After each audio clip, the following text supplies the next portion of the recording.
Eh bien, chers amis, nous commençons cette semaine un nouveau livre, le troisième livre du Chumash, le troisième livre du Pentateuque, Pentateuque du mot penta, qui veut dire cinq en grec, car la première langue dans laquelle la Torah a été traduite, c'était évidemment le grec. Comme on sait que à l'époque de la dynastie des Ptolémées, c'était à l'époque du deuxième temple de Jérusalem, eh bien, un des rois Ptolémée, il y en a eu plusieurs, Ptolémée I, Ptolémée II, Ptolémée III, je ne me souviens plus lequel exactement, mais il a réuni 70 anciens d'Israël et les a installés dans 77 villes différentes et leur a ordonné de traduire la Torah en grec. Et il fallait faire attention de ne pas commettre d'erreur, et le bon Dieu les a inspirés. Au lieu de commencer la Torah et de la traduire littéralement, comme il est écrit, Bereshit, au commencement, Bara Elohim et Hashem V'Haaretz, il créa, au commencement de la création par Dieu, par Elohim, du ciel et de la terre, comme l'explique Rashi, eh bien, ils ont commencé en citant le nom de Elohim en premier. Pourquoi ? Parce que dans la philosophie grecque, le monde, en vérité, n'avait pas eu de commencement. Donc, s'ils avaient commencé en disant au commencement, les Grecs, les philosophes grecs, ils auraient dit ah voilà, les Juifs, ils pensent comme nous, ils pensent qu'il n'y a pas eu de commencement, ou alors même le commencement a toujours été, et le monde, l'univers a toujours été, c'est l'univers qui a créé Elohim. Donc, pour qu'il n'y ait pas de quiproquo et de fausses interprétations, alors ils ont changé finalement, adapté le sens littéral, et ils ont mis le nom de Elohim en premier. Voilà, ils ont mis le nom de Dieu, le nom d'Hachem en premier. Alors, c'est le Sefer Vaïkra qui vient à la suite de toute une série de parachiotes absolument dramatiques, parce qu'il y a l'épisode du veau d'or, la décision de Dieu d'exterminer les Juifs, puis finalement Moïse qui obtient in extremis le pardon du peuple juif, et puis Moïse qui casse les tables de la loi, et puis finalement les deuxièmes tables qui arrivent et qui sont encore beaucoup plus hautes que les premières, au point que le visage de Moshe se met à resplendir d'une lumière surnaturelle, rien que parce qu'il a été en contact avec les deuxièmes tables. Les premières tables, c'était celles qui exprimaient le niveau de juste qui n'a jamais péché, le niveau que les Hébreux, comme on les appelait à l'époque, les enfants d'Israël avaient lorsqu'ils sont sortis d'Égypte. Ils étaient comme des enfants qui viennent de naître. On dit que le peuple juif, lorsqu'il était en Égypte, était comme un fœtus dans le ventre de sa mère. Et la naissance du peuple juif, c'est l'expulsion du fœtus quand il est sorti d'Égypte. D'ailleurs, il a vraiment été expulsé d'Égypte. Ce sont les Égyptiens qui les ont chassés. Le pharaon, le premier, tellement ils avaient peur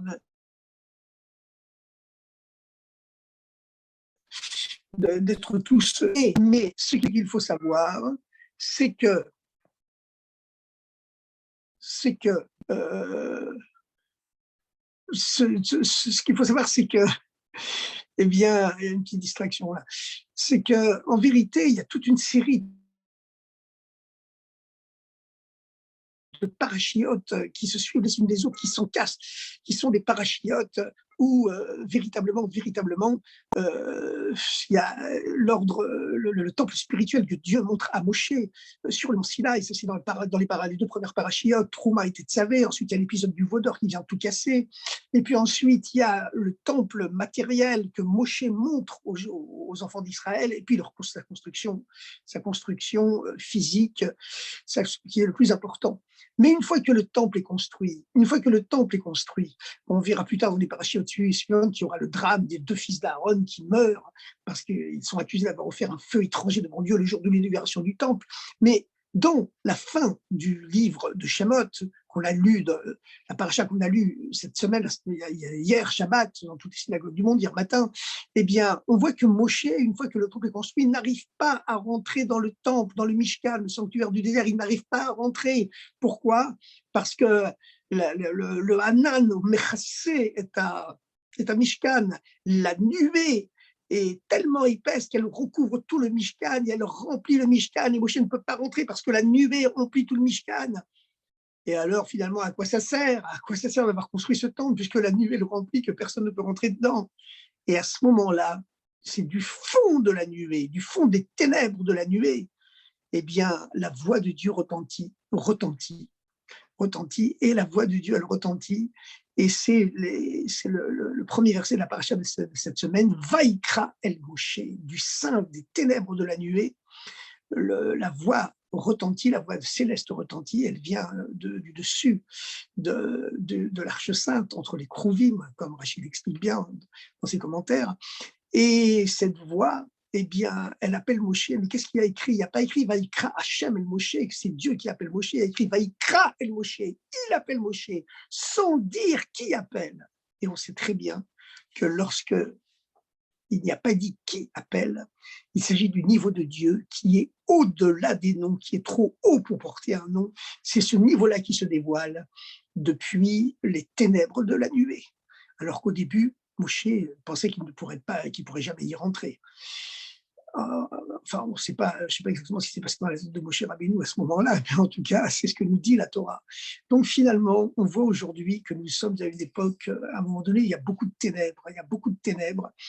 Il y a un retour en arrière qui est fantastique quand on pense, qui est malheureusement fantastique, hein, quand on pense à toutes ces bénédictions, à toutes ces dimensions messianiques qui s'étaient mises en place il y a une trentaine d'années lorsque l'URSS, l'Union des républiques socialistes soviétiques, comme on l'appelait à l'époque, s'était dissoute d'un coup, et que le pouvoir ex-soviétique avait accepté l'indépendance de toutes les anciennes républiques, les républiques d'Union soviétique, que toutes les républiques avaient pris leur indépendance, y compris l'Ukraine et les pays baltes, et puis tous les pays, les fameuses démocraties populaires d'Europe centrale qui vivaient sous la firule soviétique, car sur le coup, elles se sont séparées du communisme, puis la liberté économique a été proclamée en même temps que la liberté d'expression et la liberté religieuse, et le régime a implosé de façon pacifique, un fait unique dans l'histoire de l'humanité, car on n'avait jamais vu une dictature violente animée d'une idéologie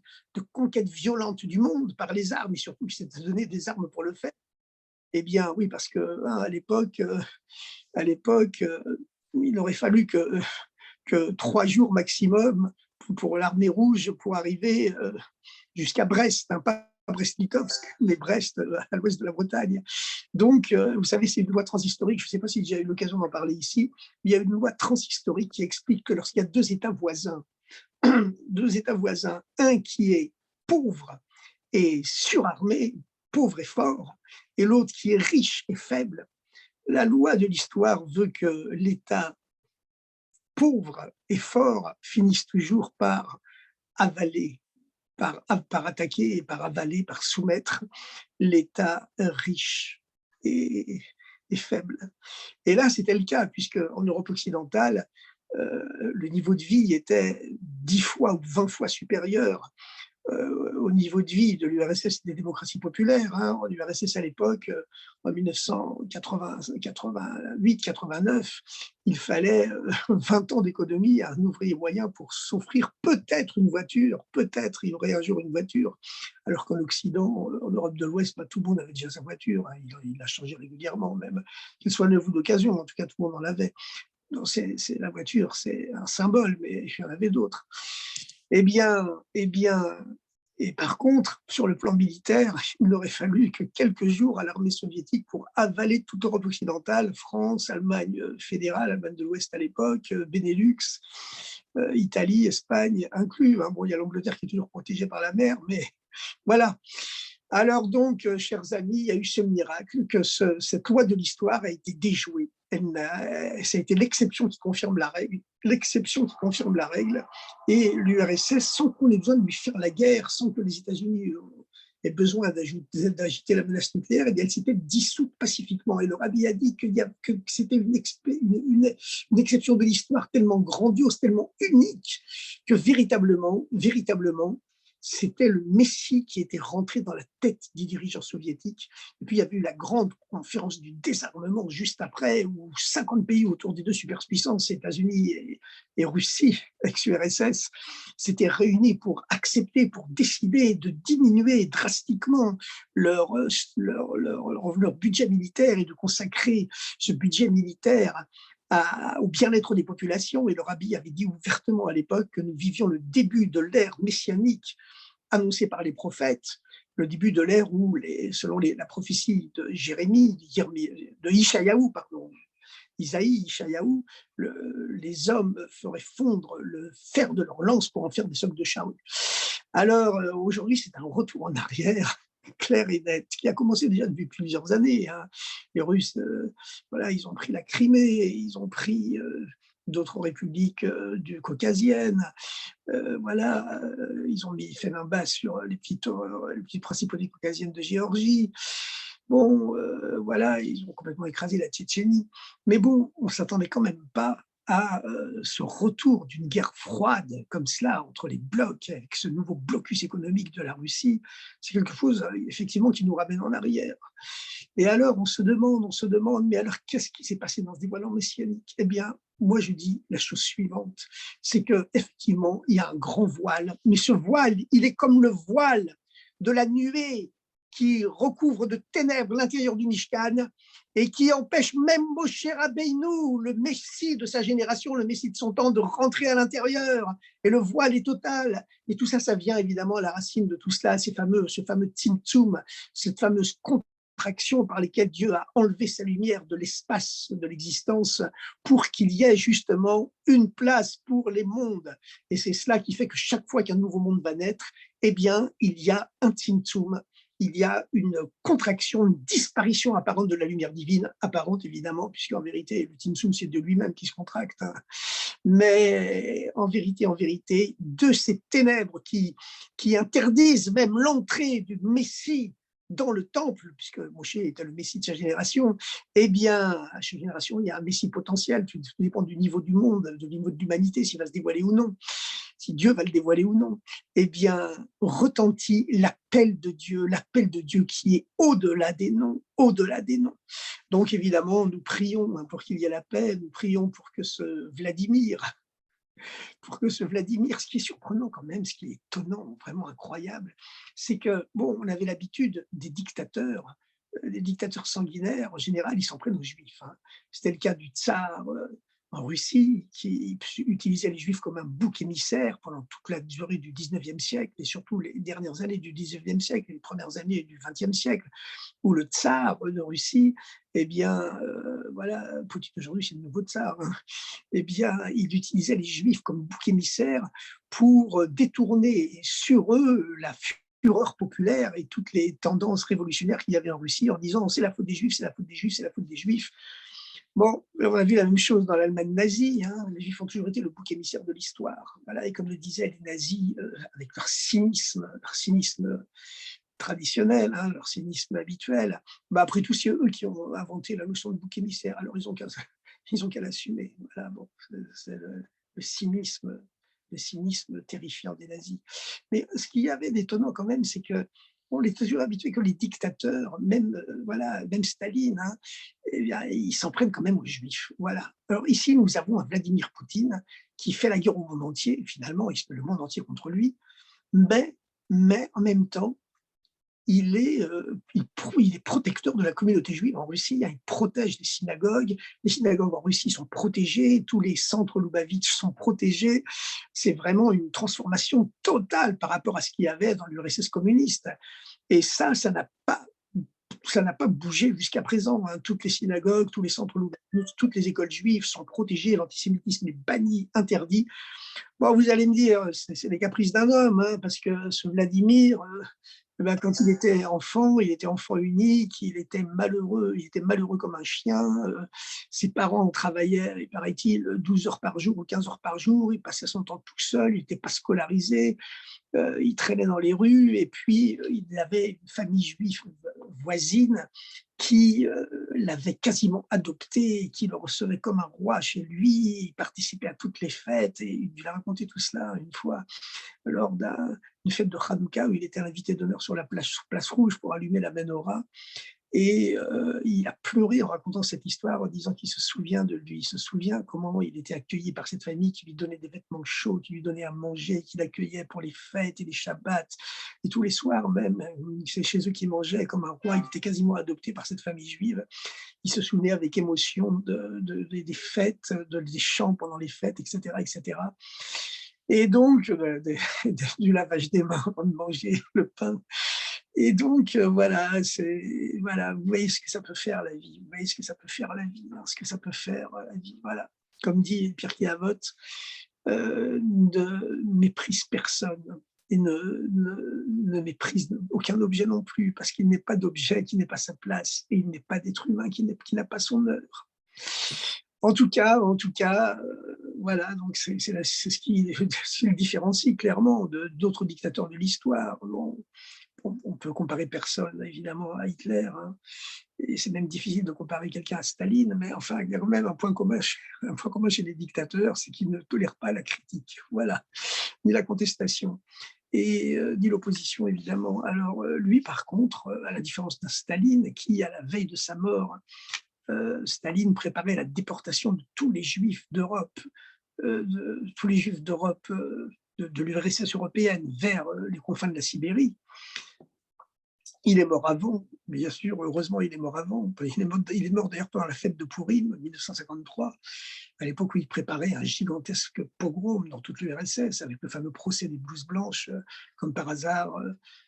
Bon, l'histoire est connue, il y avait une dizaine de médecins qui avaient été accusés d'avoir voulu empoisonner Staline, qui étaient accusés d'avoir déjà cherché à empoisonner plusieurs hauts dirigeants soviétiques, comme par hasard, sur les 10 médecins, il y en avait 9 qui étaient juifs.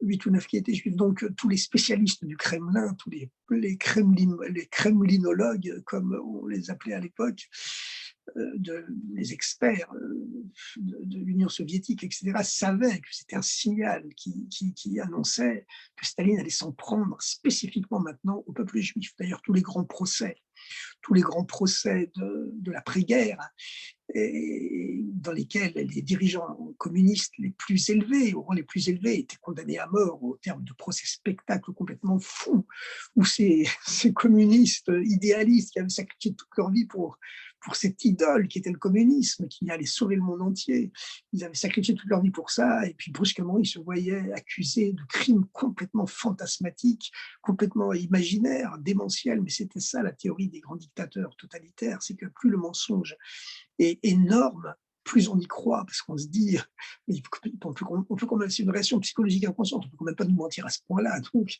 forcément il y a du vrai. On les accusait d'être des agents secrets de l'étranger, enfin voilà, n'importe quoi. Et donc, on leur faisait, après des tortures psychologiques et physiques même incroyables, on leur faisait réciter par cœur leurs aveux lorsqu'ils arrivaient devant le tribunal après des années, au moins des mois et des mois d'incarcération. Et tous les plus grands dirigeants soviétiques, ils craquaient tous et ils répétaient tous par cœur leur autoconfession. Le comble du supplice, c'est qu'au dernier moment, les spécialistes du NKVD, hein, on ne l'appelait pas encore le KGB, eh bien, il persuadait ces héros du communisme, hein, les ministres les plus importants, les commissaires du peuple les plus importants, les plus proches collaborateurs de Staline et de Lénine, eh bien,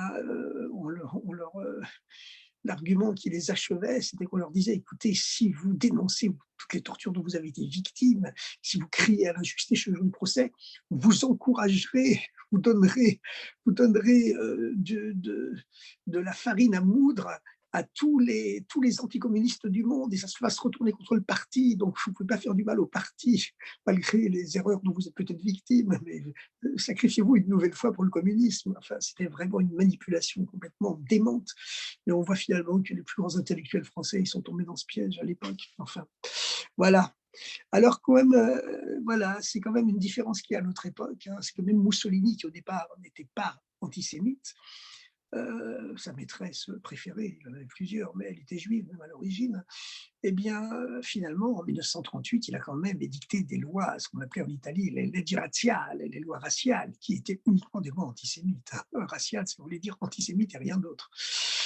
Alors, bon, et à la différence, c'est que Vladimir Poutine, lui, il est plein d'un amour pour le peuple juif, grâce à cette famille qu'il avait quasiment adoptée et qui non seulement le recevait chez elle tous les soirs et tous les shabbats, et qui ne lui faisait jamais ressentir qu'il était un petit invité de trop, un pauvre à qui on accordait une aumône, mais qui le considérait, que le mettait à l'aise, le comblait d'aise en lui faisant sentir qu'il était chez lui, qui le traitait avec autant d'amour d'amour que les enfants de cette propre famille. Vous voyez, une grande leçon, c'est une grande leçon, voilà. Alors, chers amis, on souhaite évidemment que cette terrible tragédie qui se passe actuellement, alors vous allez dire, on est chauvin. Bah, écoutez, on est chauvin. En vérité, quand il y a des êtres humains qui meurent de tous les côtés, des enfants qui deviennent orphelins, des femmes qui deviennent veuves, etc., et vice-versa. En vérité, il est écrit, Ve'ahavta et ta guerre, tu aimeras l'étranger. Qui guerre haïta be'eretz Mitzrayim, car toi, tu as été étranger en Égypte. Alors moi, personnellement, j'ai réfléchi à ce verset. Et vous savez, on se dit que les Juifs, évidemment, dans l'âme, ils sont toujours démocrates, hein. Dès que l'État d'Israël a été créé, c'était impossible que ce soit une dictature. Les Juifs qui ont tellement souffert de la dictature, du pouvoir totalitaire, du pouvoir absolutiste dans leur histoire, il était hors de question qu'ils se créent eux-mêmes un pouvoir totalitaire et absolutiste. Donc Israël ne pouvait être qu'une démocratie. Mais parce que les Juifs avaient tellement souffert de régimes non démocrates. Mais finalement, lorsqu'il est écrit « Hafta et ta guerre, tu aimeras l'étranger », qui guerre haïta beret Israël. Pourquoi est-ce que tu aimeras l'étranger? Parce que toi-même, tu as été étranger. Voilà, il y a des choses comme ça, il y a des choses qu'on ne peut ressentir que lorsqu'on l'a soi-même été. Et d'ailleurs, vous savez, il y a eu cette fameuse, Yichidut, ce fameux entretien entre Yitzhak Rabin, l'ancien chef d'état-major de Tsahal, l'armée israélienne, avant qu'il soit Premier ministre, et après avoir été chef d'état-major, pendant plusieurs années, il a été ambassadeur d'Israël aux États-Unis. Et un jour, il a été invité par le rabbi et ils ont eu une longue entrevue, ce qu'on appelle une yichidout, qui vient du mot yichida. La yichida, c'est l'unicité de l'âme, c'est le niveau le plus haut de l'âme. On dit que dans l'âme, il y a 5 degrés, puis il y a le niveau de la yichida qui est le plus haut de tous les 5, et où l'âme du rabbi s'unit, l'âme universelle s'unit avec l'âme individuelle du juif qui est en face de lui. Et alors, lorsque le rabbi avait reçu Yitzhak Rabin en yichidout, le rabbi lui a demandé alors qu'est-ce qui se passe avec le verset Amze Badadishkon, ce peuple campera solitaire. C'est la fameuse bénédiction de Bilam au peuple juif lorsqu'il veut maudire le peuple juif et que Dieu place dans sa bouche les plus grandes bénédictions, y compris celles qui, Al-Pi Halacha, sont les seules dans le Chumash qui annoncent le Mashiach, qui annoncent le Messie. Alors, le rabbi lui demande qu'est-ce que vous pensez de Hamze Badadishkon, ce peuple campera solitaire, ou Bagouim Loitracham, il ne sera pas compté parmi les autres peuples, il échappe au recensement mondial. Alors, Yitzhak Rabin ne comprenait pas très bien de quoi il s'agissait. Et le rabbi lui rajoute qu'est-ce qui a créé, qui a façonné l'identité juive finalement? Est-ce que c'est le judaïsme lui-même, la Torah, etc., ses commentaires, la culture juive, comme on dit aujourd'hui?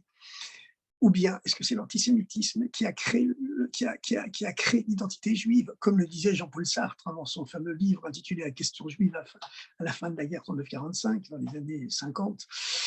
Jean-Paul Sartre avait écrit une grande thèse célèbre, La question juive, dans laquelle il expliquait que c'était uniquement le regard antisémite qui crée le juif.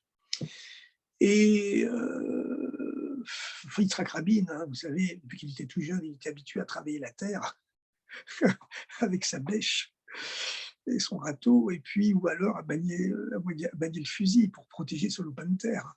Il n'était pas habitué aux questions philosophiques, donc il ne savait pas quoi répondre. Qu'est-ce qui a créé l'identité juive? Est-ce que c'est comme Jean-Paul Sartre, l'antisémitisme, ou est-ce que c'est la Torah qui a créé l'identité juive?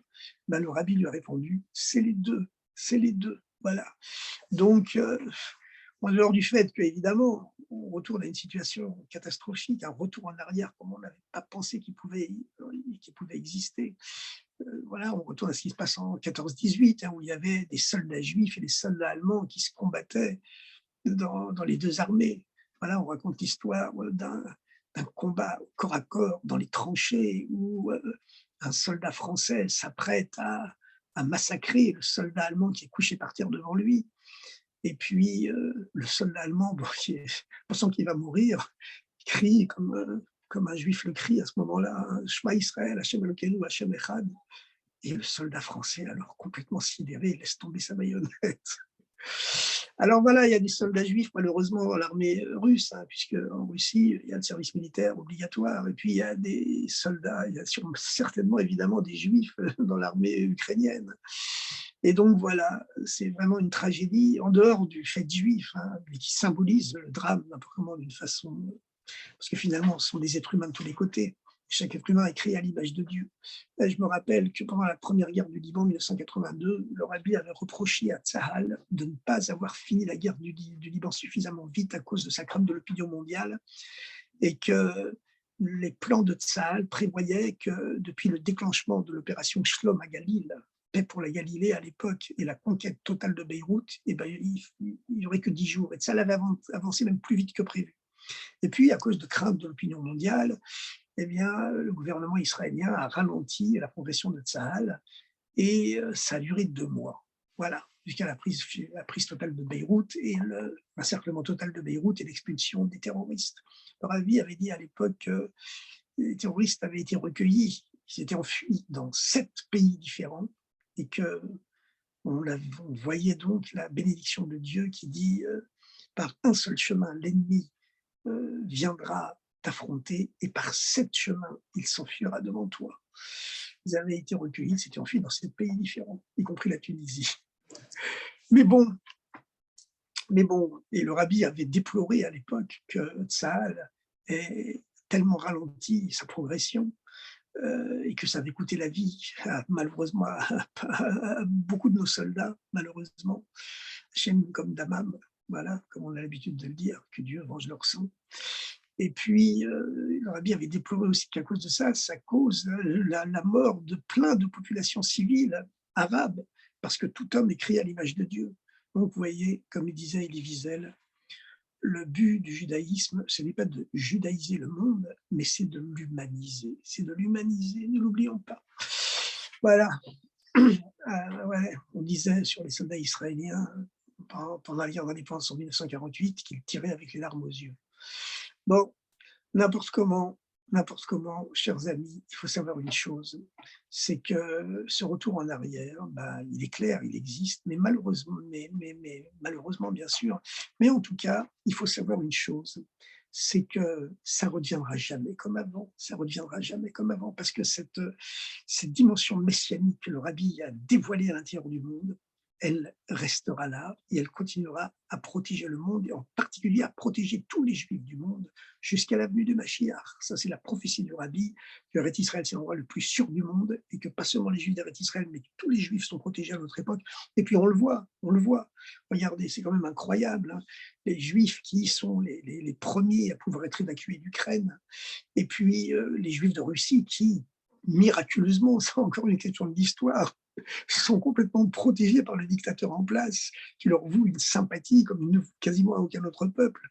Bon, enfin, chers amis, tout ça, malgré tout, quand on réfléchit, ce sont aussi des signes messianiques. Alors vous avez, on a tous la réponse facile, hein, on en a marre des signes, on veut voir Mashiach directement. Mais ça dépend de nous, ça dépend de nous, hein, finalement, ce Mashiach. Puis ça dépend peut-être surtout du bon Dieu, ça dépend surtout du bon Dieu.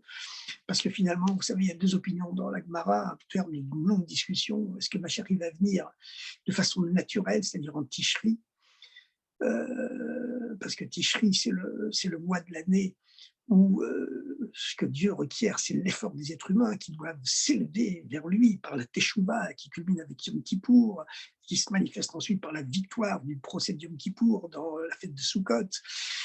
Et puis, voilà, où les Juifs sortent pour témoigner de leur victoire, ils sortent victorieusement dans les rues avec le loulav, qui est le signe de la victoire.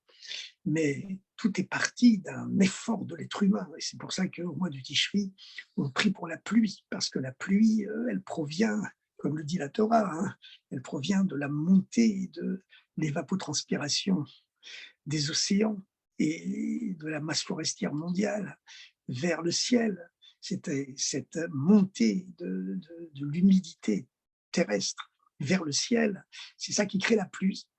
Et donc, cela témoigne, cela symbolise l'effort des êtres humains pour s'élever vers Dieu, pour qu'ensuite il y ait une pluie de bénédiction qui descende dans le monde, mais qui ne vient pas toute seule, qui vient par un effort d'élévation, un effort de montée. C'est pour ça qu'on prie pour le Geshem, pour la pluie, et pas pour la rosée, pendant le mois de Tishri, Hashmini Atzeret. Par contre, en Nissan, voilà, Nissan, c'est dans moins d'un mois maintenant, hein, eh bien, on prie pour la rosée, parce que la rosée, elle ne dépend pas des efforts humains. La rosée, elle tombe toute seule, elle ne s'arrête jamais. Et le mois de Nissan, c'est le mois des miracles, comme son nom l'indique, naissent. Voilà, même si les Juifs étaient, à l'époque, on ne les appelait pas encore les Juifs, on les appelait les Hébreux, ils étaient descendus à la 49e porte de l'impureté. Et en Égypte, bah, quand même, ils ont été sauvés par une intervention céleste. Bon, ils ont dû faire des efforts pour ça, avec le sacrifice du dieu de l'Égypte, hein, l'agneau pascal. Mais quand même, il y a eu une intervention surnaturelle, alors qu'en Tishri, le travail de Tishri, c'est un effort naturel des êtres humains qui doivent faire l'effort de s'élever vers Dieu. Voilà. Maintenant, après, il y a une grande discussion pour savoir si le Mashiach vient en Tishri, c'est-à-dire par les efforts des hommes, ou s'il vient en Nissan, c'est-à-dire par un miracle surnaturel de Dieu. Après une très très longue discussion, et bien finalement, la c'est qu'il vient en Nissan, il vient par un miracle de Dieu. Alors ce miracle, bien sûr, il doit être précédé, il doit être accompagné par les efforts des êtres humains, mais quand même finalement, ce Mashiach, hein, voilà, c'est sûr qu'il faut un effort supplémentaire de chacun de nous, arriver à se dépasser soi-même. Et c'est ce à quoi nous convie la paracha de cette semaine, qui est la paracha du sacrifice. La paracha du sacrifice. Alors évidemment, il y a tout le Sefer Vaïkra, le troisième livre. Hein. Le chiffre 3, c'est le chiffre de la Torah, c'est le chiffre de la création du monde. La Torah a été donnée c'est écrit ainsi dans le Talmud, hein, la Torah triple, elle est composée de 3 parties, Torah, Nevim, Ketuvim. La Torah, c'est-à-dire le Chumash, les 5 livres de de Moïse, Nevim, les prophètes, Ketuvim, les hagiographes, les écrits. Voilà. Et cette Torah triple a été donnée au peuple triple, Kohanim, Lévim, Israélim, par le troisième, Moshe Rabbeinu, qui était le troisième enfant de sa famille, après Myriam, l'aîné, et Aaron. Et le troisième jour, c'était un mardi que la Torah a été donnée, du troisième mois, le mois de Sivan, qui est le troisième mois biblique après Nissan et Sivan. Et donc, ce chiffre 3, c'est le chiffre sur lequel repose également tout l'équilibre des sphirotes. Hein. Tout l'axe des sphirotes repose sur le chiffre 3. À droite, le chesed, la bonté de Dieu, à gauche, la rigueur, et au milieu, la tiferet, la miséricorde, qui est supérieure à la fois à la bonté et à la rigueur, et qui peut donc les réunifier dans une dimension supérieure. En tout cas, le Mashiach, donc, il vient finalement, il vient aussi, il vient surtout par un miracle de Dieu, c'est bien qu'il vienne par les efforts des hommes. C'est la raison pour laquelle la discussion est très longue et très serrée dans le Talmud, parce que les efforts des hommes, ils ont quand même une place. Avant que la halakha le tranche, qui vient finalement en Nissan, c'est-à-dire symboliquement de façon miraculeuse. Mais finalement, les miracles les plus hauts, ce sont ceux qui s'habillent dans la nature, comme ce qui s'est passé il y a 30 ans avec l'implosion de l'URSS. Donc finalement, cette dimension messianique du Rabbi, elle restera. Elle restera. Vous savez, dans la paracha de Noach, il est écrit qu'à la fin du déluge, Dieu a juré devant l'arc-en-ciel qu'il n'y aurait plus jamais de déluge. Finalement, pourquoi Dieu n'avait pas juré devant l'arc-en-ciel qu'il n'y aurait jamais de déluge lorsque Dieu a créé le monde? Parce que quand Dieu a créé le monde, il n'y avait pas de conscience d'ego qui existait. Il n'y avait pas de terre ferme. L'eau recouvrait tout. Et il n'y avait pas symboliquement, d'après la Kabbalah, il n'y avait même pas de terre en dessous de l'eau. L'eau, le monde était maïm be maïm, eau dans l'eau. Voilà. Et la seule conscience qu'il y avait, c'était la louange de Dieu qui montait de cette eau. L'eau, c'est une masse indifférenciée qui symbolise une absence totale d'ego, une osmose totale avec la pensée divine. Contrairement à la terre ferme, sèche, qui ne bouge pas et qui symbolise donc l'ego humain. Bon, ensuite, il y avait eu la séparation entre les eaux célestes et les eaux terrestres, les plaisirs spirituels et les plaisirs matériels. Il y avait eu la séparation entre la masse océanique et la masse continentale, c'est-à-dire l'apparition de l'ego. Et puis ensuite, avec le déluge, il y avait eu un retour à la pureté originaire où l'eau du premier jour avait de nouveau recouvert toute la terre. Mais cette fois-ci, elle recouvrait les terres qui existaient, une terre ferme qui existait. Et cette eau originaire, elle s'est asséchée petit à petit, mais une trace de cette eau originaire a toujours continué à pénétrer la terre. C'est-à-dire qu'il y a eu un souvenir de ce déluge, une pureté primordiale, une purification, une pureté primordiale qui est restée imprégnée dans les égos humains, même de façon inconsciente, et qui allait faire en sorte que le monde ne pourrait plus jamais être autant dégénéré qu'avant. Et c'est la raison pour laquelle Dieu a pu jurer dans l'arc-en-ciel que cette fois-ci, il n'y aurait plus de déluge. Ben, la même chose, hein, je dis la même chose, évidemment à un autre degré, mais il y a eu une dimension messianique qui a habité le monde lorsque le rabbi était là physiquement, à travers le rabbi qui a imprégné le monde avec ces miracles complètement fabuleux de la guerre du Golfe, où seul contre le monde entier, le rabbi disait Israël est l'endroit le plus sûr du monde, pas besoin de masque à gaz, etc., en contredisant tout ce que disait le monde entier, y compris les services secrets israéliens. C'était quelque chose de complètement fou, un miracle de niveau biblique, hein, comme on voit Moshe face à la mer, qui dit à tous les Hébreux devant lui taisez-vous, on avance. Voilà, de la même façon, c'est les Goïms qui font la paix brusquement après les années de guerre froide. On avait été plusieurs fois au bord d'une troisième guerre mondiale, que Dieu préserve.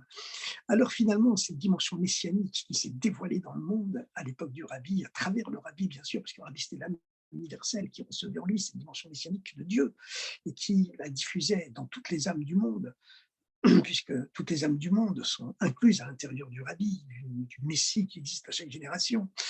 Et bien cette dimension messianique, elle reste là. Alors maintenant, il y a un grand retour en arrière. Il y avait aussi des tas de retours en arrière après le déluge, hein. Il y en a eu plein, mais ça ne sera plus jamais comme avant. Ça ne sera plus jamais comme avant. Et on le voit quand même de façon miraculeuse que les Juifs sont quand même relativement miraculeusement protégés. Ils sont protégés dans la dictature russe, où ils conservent une liberté totale de religion, etc., etc. Et puis, même en Ukraine, on peut les évacuer. Ce sont les premiers à être évacués. Tous les shluchim ont pu être évacués, en tout cas ceux qui le voulaient. Alors maintenant, évidemment, on prie pour la paix, parce qu'évidemment, l'ère messianique, c'est que tous les peuples font la paix. Voilà, il n'y a plus du tout de guerre. Voilà. Alors maintenant, parlons un peu de cette paracha de cette semaine, puisque la vraie actualité, c'est la paracha de la semaine. Alors, dans la paracha de la semaine, on parle des sacrifices. Et alors, il y a cette curieuse anomalie grammaticale dans le verset des sacrifices qui commence en disant Adam, un homme qui acrive, qui sacrifiera, Mikem, de vous, Korban Lachem, un sacrifice pour Dieu. Alors là, il y a une claire anomalie grammaticale. Normalement, il aurait dû avoir écrit en hébreu Adam, Mikem qui acrive, un homme de vous qui sacrifiera, d'entre vous qui sacrifiera, Korban la Hachem. Et là, il y a écrit un homme qui sacrifiera de vous. Le mot Mikem, de vous, il n'est vraiment pas à sa place. Mais la réponse, elle se situe bien sûr sur un plan symbolique, un plan spirituel. C'est-à-dire que lorsqu'on veut offrir un sacrifice, eh bien, le taureau ou le bélier ou l'agneau qu'on apporte au sacrifice, les galettes de blé qu'on apporte au sacrifice, eh bien, ou les galettes d'orge pour le sacrifice du Homer, ou pour le sacrifice de la femme sota, eh bien, ce sont finalement des moyens pour, euh, pour justifier, ou pour matérialiser le sacrifice le plus important, qui est le sacrifice spirituel qu'on va opérer à l'intérieur de soi. Et c'est ce que nous dit cette anomalie grammaticale.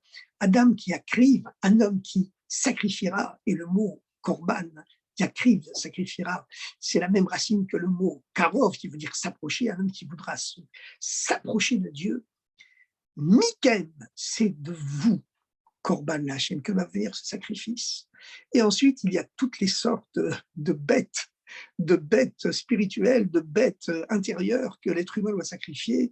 Alors la Torah commence en disant si c'est du gros bétail ou si c'est du petit bétail, et elle nous annonce la façon dont on procède au sacrifice, c'est-à-dire de l'approchement à Dieu du gros bétail et du petit bétail. Parce qu'il y a des êtres humains. Vous savez qu'il y a deux consciences dans l'être humain, la conscience divine, la conscience de l'âme divine, et puis la conscience de l'âme animale. Bon, chez nous, chez tous les êtres humains, qu'on le veuille ou non, hein, malheureusement, on peut le déplorer, mais c'est comme ça. C'est comme ça que Dieu nous a créés. La conscience animale, elle est beaucoup plus forte que la conscience divine dans l'être humain. C'est comme ça. Comme on dit, Dieu, on entend qu'il existe, on peut sentir même qu'il existe, mais on ne voit pas qu'il existe. Ou alors, vraiment, il faut être à un niveau spirituel très, très haut. Mais ce n'est pas le lot de la majorité des êtres humains, ce n'est pas la règle, c'est plutôt l'exception qui confirme la règle. Par contre, les choses matérielles, on les voit. C'est pas, vous n'avez pas besoin d'entendre que le matériel, le monde physique existe pour le voir. On le voit, c'est tout.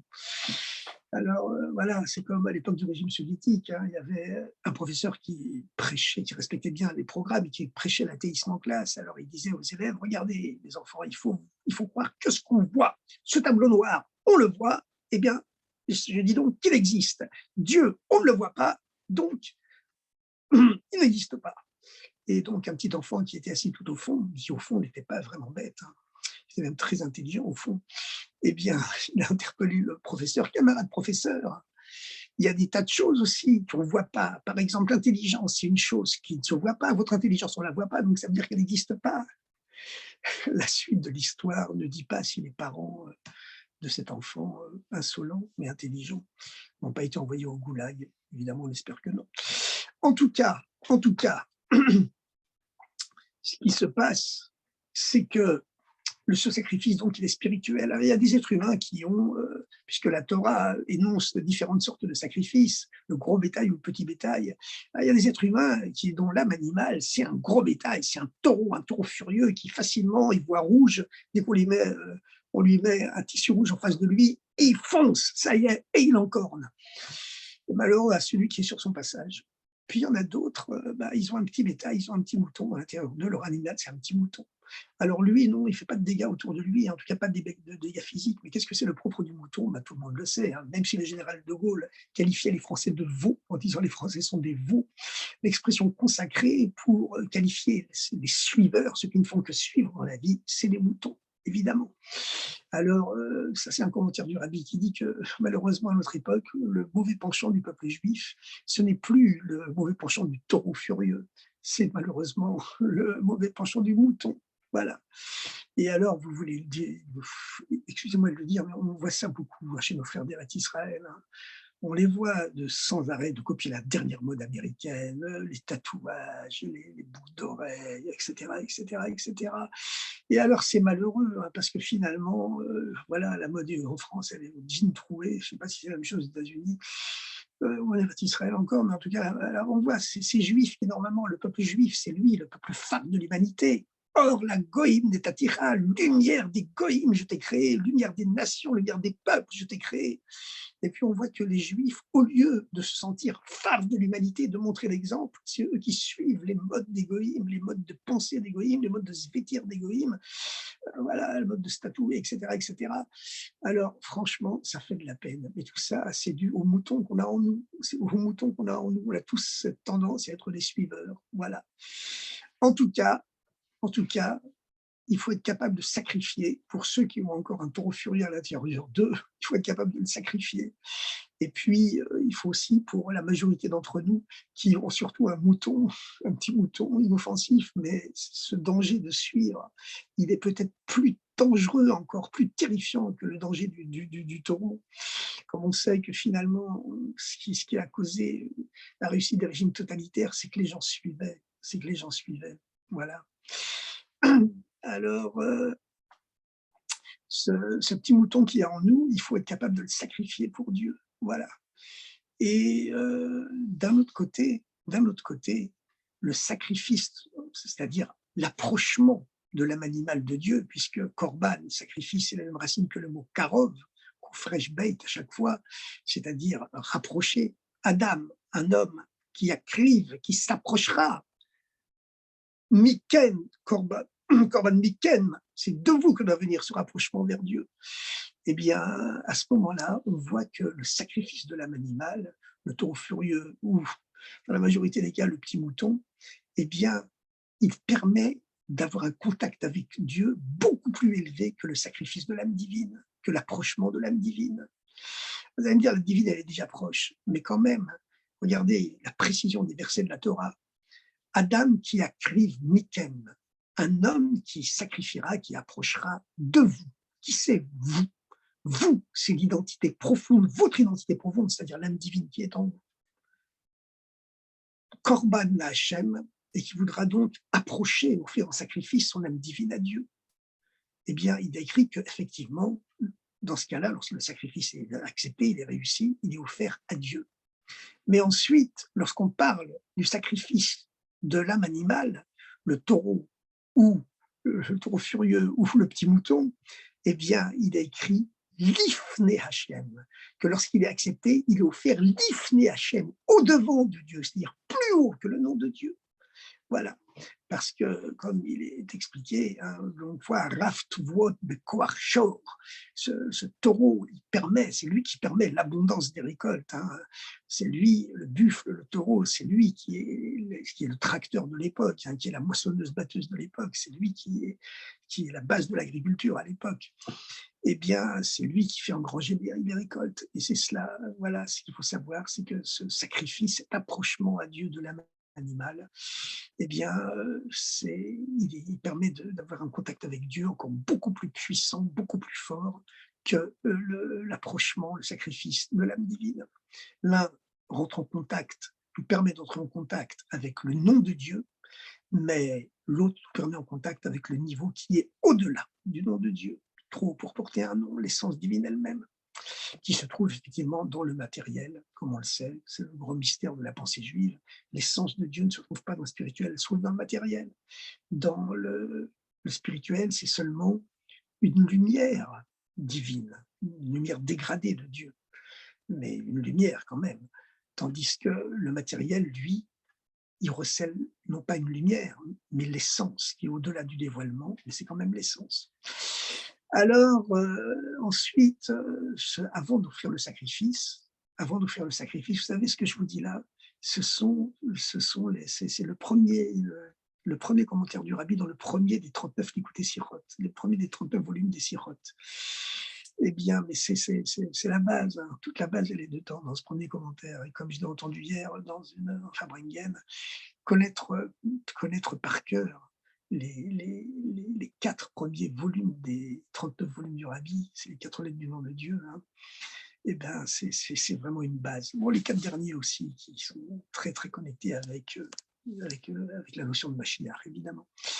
Bon, ça ne veut pas dire qu'il faut négliger celle qui est entre, entre les 4 premières et les 4 dernières, mais quand même, comme on dit, Nutz Trilatan, Besofan, Betrilatan, le début se reflète dans la fin et la fin dans le début, comme on le dit tous les vendredis soirs dans les Chadodi, sauf c'est la fin, la conclusion de l'acte, de Marshavatrila, elle est dans la première pensée. La fin se dévoile, se reflète dans le début dans la fin. Alors, avant d'offrir le sacrifice, il faut d'abord inspecter le sacrifice. C'est la raison pour laquelle les Hébreux, les enfants d'Israël, comme on les appelait à l'époque, on ne les appelait pas encore juifs. Hein. C'est seulement à l'époque de Pourim que les juifs ont commencé à être appelés juifs. Dans le Tanakh, dans la Bible, la première fois que que les Hébreux portent le nom de Yehudim, c'est dans la Megillat Esther. Voilà. Avant, on les appelait soit les Ivrim, les Hébreux, soit les Bnei Israël, les enfants d'Israël. Eh bien, les enfants d'Israël, lorsqu'ils apportent ce sacrifice, eh bien, ils doivent d'abord inspecter l'animal pour qu'il soit complètement pur et sans défaut, parce qu'un animal qui a un défaut, il est interdit de l'offrir en sacrifice. Et c'est la raison pour laquelle, techniquement, les enfants d'Israël, lorsqu'ils ont reçu l'ordre de sacrifier le dieu de l'Égypte, l'agneau pascal, parce que pendant toute cette année, pendant tout ce mois de Nissan, qui est le premier mois du printemps, donc le premier mois du cycle du zodiaque, où toute l'Égypte se prosternait devant le signe zodiacal du bélier, symbolisé par la force primordiale, la force de la jeunesse du bélier qui est l'agneau, eh bien, les Hébreux ont dû faire un sacrifice total, le sacrifice de leur vie. Hein. Dieu leur a dit, vous garderez le dieu de l'Égypte, l'agneau, 4 jours chez vous, attachés au pied de votre lit. Et pendant ces 4 jours, ces 4 jours, théoriquement, ils étaient faits pour inspecter l'agneau dans tous ses détails, pour voir s'il était vraiment pur, sans défaut, pour être sacrifié. Bon, enfin, on peut, on peut vérifier la pureté d'un agneau. On n'a pas besoin de 4 jours pour cela, vraiment. Hein. Mais bon, en vérité, c'était un test, parce que pendant ces 4 jours, les Égyptiens venaient sans arrêt les voir en leur demandant, mais qu'est-ce qui se passe, vous êtes convertis à notre culte de l'agneau? Et les Juifs répondaient au contraire en narguant les Égyptiens, au contraire, on va le sacrifier pour le vrai Dieu. Ils se mettaient en danger, parce que normalement, ils auraient dû être génocidés par les Égyptiens qui avaient le droit de vie et de mort sur eux. Mais c'est ce don de même des Hébreux qui a réveillé l'amour de Dieu pour Israël qui est au-delà de toute logique, parce qu'eux-mêmes avaient agi avec un don de même qui était au-delà de toute logique. Alors, en tout cas, il faut d'abord vérifier bien si cet animal qu'on veut offrir, il est complètement pur. Alors, maintenant, on peut toujours poser la question, enfin, ça fait un peu barbare d'offrir des sacrifices. Alors effectivement, vous savez, il y a une violence dans la création du monde qu'on a du mal à comprendre, mais il faut savoir une chose, c'est que le sacrifice, c'est un moyen d'offrir vers Dieu les 3 règnes inférieurs de la création. Parce que les 4 lettres du nom de Dieu, le Yud, le He, le Vav et le He, lorsqu'ils descendent sur terre, ils s'incarnent dans les 4 règnes de la création que sont le minéral au plus bas, ensuite plus haut le végétal, plus haut l'animal et plus haut l'être humain. Et c'est l'être humain qui a pour rôle d'élever les 3 règnes inférieurs. Alors, donc les sacrifices sont toujours accompagnés de sel, c'est-à-dire l'élévation du règne minéral. Et puis, ensuite, on offre des galettes de blé, des galettes végétales. On offre des galettes de blé, des galettes végétales, donc du vin également, de l'aspersion de vin. Donc ça, c'est le règne végétal qui s'élève vers Dieu par ses offrandes, par ses sacrifices. Et puis on offre les animaux, c'est le règne animal qui est élevé vers Dieu. C'est-à-dire que chaque fois qu'un animal a été immolé, évidemment, on prend toutes les précautions pour que les animaux ne souffrent pas. Vous savez que le shochet, l'abatteur rituel, avant de procéder à l'abattement d'une bête, il doit inspecter véritablement à chaque fois sur son ongle le, la pureté du couteau, qui doit n'avoir aucune ébréchure pour ne pas causer une souffrance inutile à l'animal. Et voilà. Parce qu'on n'a pas le droit de profiter de la souffrance d'un être vivant. Alors maintenant, il y a donc ce mystère du sacrifice qui permet d'élever vers Dieu les 3 règnes inférieurs de la création. Voilà. Alors, évidemment, la même chose pour le sacrifice spirituel. Hein. Le sacrifice spirituel, c'est pareil. Et on veut offrir à Dieu son âme divine, qui nous permet de nous unifier avec le Divo, qui s'exprime par Yud Kevavke, le nom de Dieu, et puis apporter vers Dieu, approcher de Dieu notre âme animale. Et ça, nous permet de connecter à Dieu à un niveau qui est plus haut que le nom de Dieu. Mais avant cela, il faut d'abord inspecter la bête qui est en nous pour voir si elle est pure de tout défaut. Et dans ce commentaire, le rabbi dit, il rappelle ce qui est écrit dans le Tanya, qu'il faut même faire de temps en temps un bilan spirituel. Un bilan spirituel, même sur les années qui ont précédé la bar mitzvah, même des années qui ont précédé la bar mitzvah. Bon, Rav Asimov, je me souviens, Rav Moulé Asimov, comme on l'appelait, il nous disait toujours que c'était un grand guide spirituel. Il nous disait toujours que ce bilan spirituel, hein, il doit être circoncis à certains moments très précis. Lorsqu'on se laisse envahir par une idée de remords, de regret, au beau milieu de la journée comme ça, alors qu'on est occupé à autre chose, il nous vient un regret sur les fautes qu'on a fait après la bar mitzvah ou avant, peu importe. Ça, c'est toujours du mauvais côté, du mauvais penchant. Les bilans spirituels, ils doivent être circonscrits à certains moments très précis et il ne doit jamais dépasser ce moment qu'on a choisi. Si ça tombe, ces idées-là de regret, de remords, etc., de soi-disant bilan spirituel pour vérifier son sacrifice, ça tombe à du moment qu'on n'a pas choisi, ça veut dire que c'est bien du mauvais penchant. Donc, il nous disait que, évidemment, il ne fallait pas le faire tous les jours. Hein. C'est seulement à certains moments, comme un commerçant qui fait un bilan, à certains moments de la vie seulement, à certains moments de l'année, mais pas tout.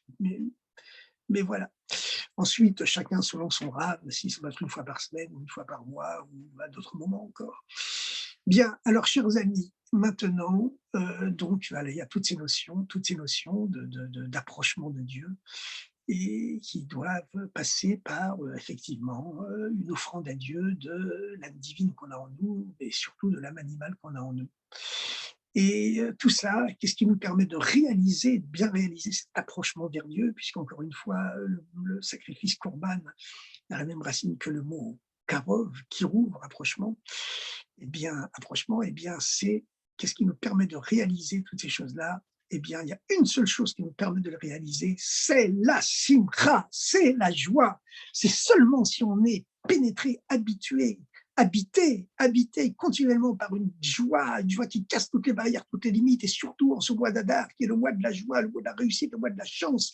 C'est connu que lorsqu'on a un procès contre un goy, un non-juif, antisémite, hein, il faut le repousser au mois d'Adar parce que c'est la chance du peuple juif, le mois d'Adar. parce que c'est l'anniversaire de la naissance de Moshe qui s'est déroulée le 7 Adar. Voilà. Et cette naissance de Moshe, c'est le bon mazal de tout le peuple juif, qui a sauvé tout le peuple juif à l'époque de Pourim. Alors maintenant, c'est seulement cette joie qui peut nous permettre d'effectuer cette teshuva, ce retour, comme le Rabbi l'explique souvent. Il y a deux niveaux de retour. Il y a teshuva tata, c'est le terme du Zohar en araméen, le retour inférieur, c'est-à-dire le bilan spirituel, etc., etc. Mais surtout, il y a la tchouva ilaha, le retour supérieur, et celui-là ne peut s'opérer que par la joie et que dans la joie, qui casse toutes les limites, y compris les limites de l'âme divine et de l'âme animale, et qui dévoile le Mashiach en nous, et donc en même temps dans le monde entier. Alors, chers amis, et comme le Rabbi l'a dit une fois à la veille d'Yom Kippour, le dernier Yom Kippour d'ailleurs que le Rabbi a passé dans ce monde, eh bien, le Rabbi a dit tchouva tata, la tchouva inférieure, les regrets, tous les juifs du monde l'ont déjà fait. Maintenant, ce que Dieu attend de nous, c'est la tchouva ilaha, la tchouva uniquement dans la joie et dans l'allégresse. Alors, chers amis, bon mois d'Adar, le mois où on multiplie la joie et que des bonnes nouvelles dorénavant. Et comme il est écrit dans la 9e plaie d'Égypte, juste avant la libération, alors que les ténèbres couvraient le monde, où les chol d'Israël, pour tous les enfants d'Israël, Haya Or Bemosh Motam, il y avait la lumière dans leur demeure. Et on sait que cette lumière qui aujourd'hui protège les enfants d'Israël partout dans le monde entier, elle s'étend au monde entier, elle protège toutes les nations, tous les peuples, toute l'humanité, pour accueillir dans la paix le Mashiach immédiatement. Bonne semaine à toutes et à tous. Et un bon mois d'Adar.